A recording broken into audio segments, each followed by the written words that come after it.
E whakarite ana te kapa Magics ki te peke anō ki mua I te aroaro o te kapa Mystics. So it's just about, what worked really well for us, but then what do we need to tweak to come back at them really hard in the next game.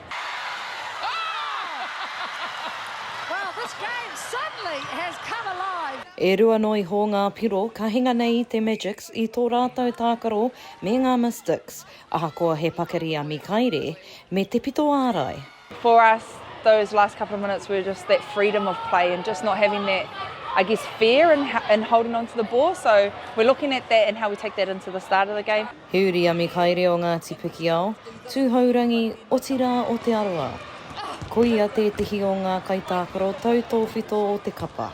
For me, I like taking my ao Māori into my netball. So to be able to get up at 3 and still be able to come to training, you know what we have to do. We have to feel, we have to show up, and so it's staying present and knowing that I can rest later because of the day allows me to with being able to be a netballer.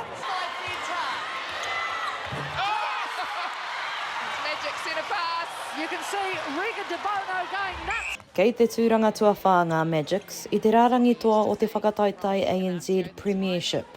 Whiu anō kei te tūranga tuarua a te kapa Mystics. That's not typically how we want to come into a game.